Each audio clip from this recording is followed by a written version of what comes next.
We're going to react to someone called her story. So I reacted to her before. So let's look at the video. My son tried to scam an old man out of his wife's cancer money. I drove Rory to his 9th garage sale this week, and his eyes immediately locked onto the painting on the old man's table. Mom, that's a Chagall. It's worth $100,000. He tapped the man's shoulder. How much for the painting? The man gripped the table.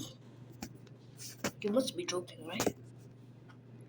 With shaky hands. I'm not sure. My wife has cancer. I'll take what you give me. How much do you think it's worth? I stood there observing as Rory froze and his lip trembled. I think it's $20. He pulled a 20 from his pocket. I felt my legs give out, but then the man crossed his arms. The hesitation in your voice shows me there's something you're not telling me. Is it really worth 20? Rory gulped. Okay, I'll do 35, but the old man leaned over his desk. Nope, I want 100. Rory put his wallet away. I'm not giving you 100. The old man shrugged and went back to sorting his table. Rory's face tensed and he pulled the cash back out, crumpling it in his hands. I'll give you 50. 75, the man replied. 55. I watched them negotiate and couldn't make sense of it. If the painting was really worth 100 grand, why was Rory not just buying it? I pulled him away. Are you sure it's worth 100,000? Yes, Mom, we're gonna be rich, but I need to maximize profit margins. He went back and they shook hands on 60. Rory pressed it into the man's trembling hands and lifted the painting off the table. Thank you. This will go a long way for my life. The man turned his back and Rory instantly smirked like he'd just gotten away with murder. I couldn't move. My son just scammed a man out of the money that could have saved his wife's life, and he was proud of it. I told him to wait by the car and walked back to the table. Sir, I'm so sorry I can't let you do this. That painting is actually but he started laughing before I could finish. It's not a Chagall. He clutched his stomach. I painted it myself 10 years ago.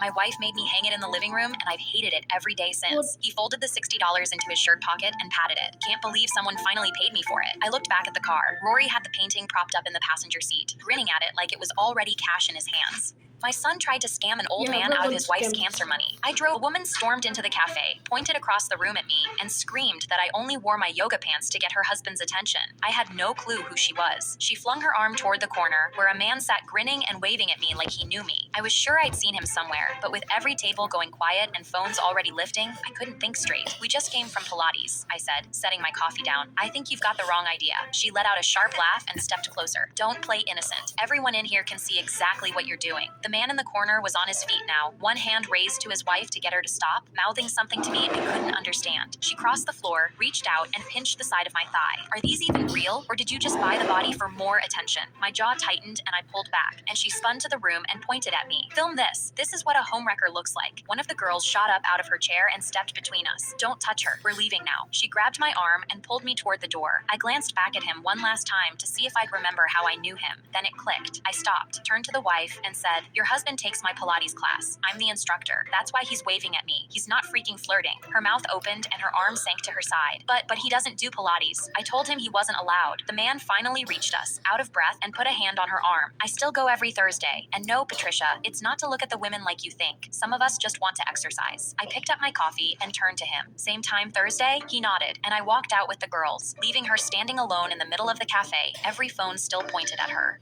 A woman stormed into the cafe. The prison officer walked me and the other teenagers through the prison. My job is to make sure this place scares all of you into actually acting like good kids. I laughed because I thought Twin.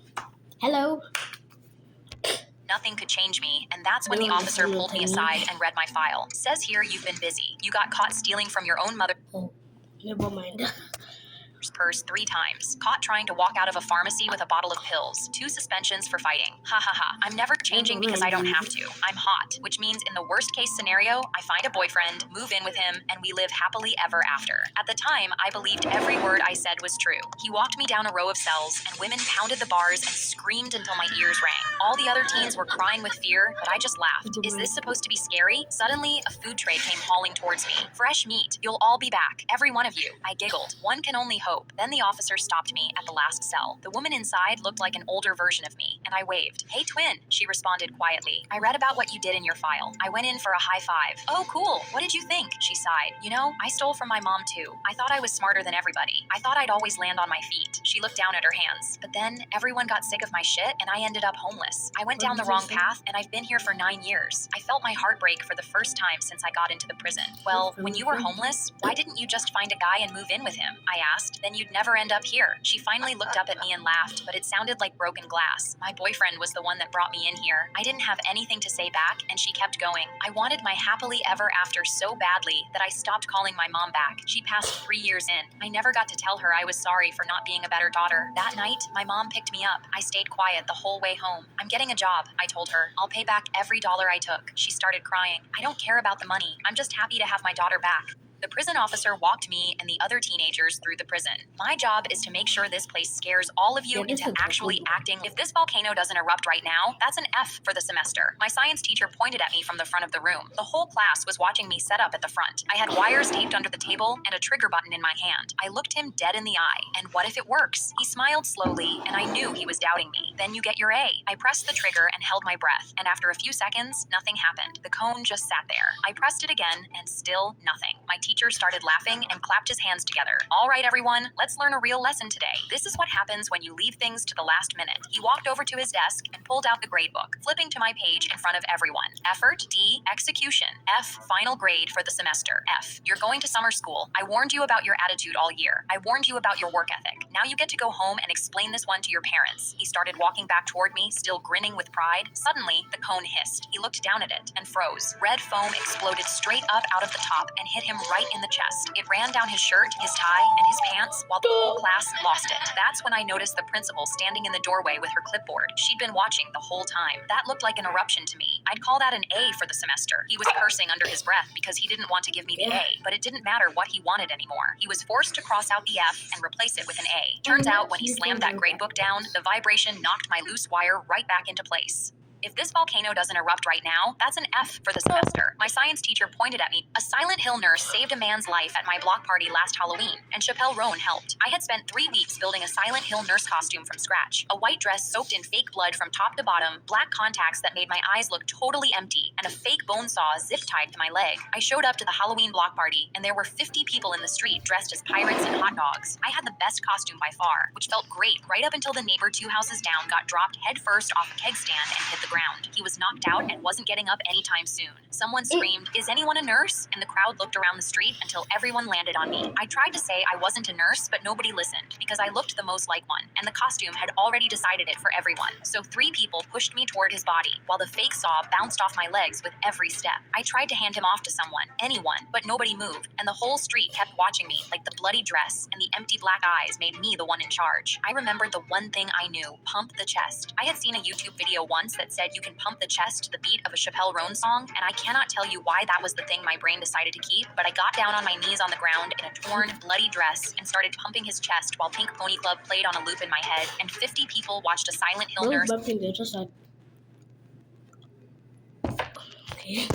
do CPR in total silence. He coughed, choked, and dragged himself back from the dead, opened his eyes, looked right at the Silent Hill nurse leaning over him, and screamed. He scrambled to his feet, shoved through the crowd, tripped over the cooler, and knocked himself out again on the ground. Chappelle Roan started playing in my head again. God, what have you done? I grabbed my bone saw and got back to work. A Silent Hill nurse saved a man's life at my block party last Halloween, and Chappelle Roan helped.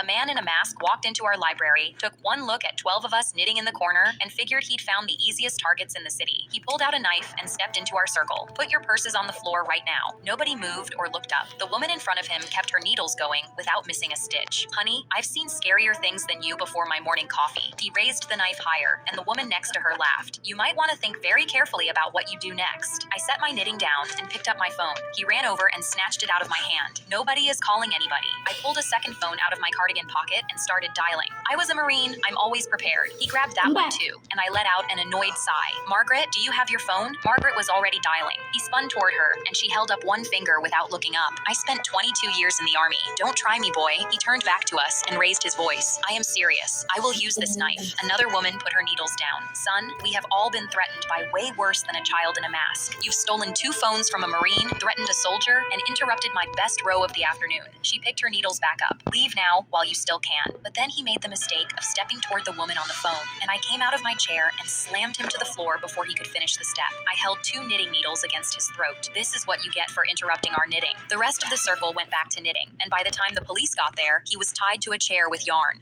A man in a mask walked into our library, took one look at 12 of us knitting in the corner, and figured he'd found the easiest targets in the city. I was walking to my car on the third floor of an empty parking garage when a security guard grabbed my arm. I'll walk you to your car. There have been some incidents here recently. He was in full uniform with a badge on his chest, so I had no reason to doubt him. Okay, thanks. He started walking with me, and for some reason, I felt more scared with him than I did when I was alone. After a minute, I said, just in case I need to file a report, where is the security office? He took too long to answer. It's on the other side of the building. I looked down at his badge and noticed there was no ID number on it, just a logo I didn't recognize. I kept my face calm and moved my keys into my hand, so the longest one sat between my fingers. He moved closer. You're near the far stairwell exit, right? I had not told him where I was parked. I realized then that I had to do something or he was going to hurt me. I hit the alarm button on my keys and my car started honking and flashing its lights 2 rows over. My dog squatted in the yard and I was walking to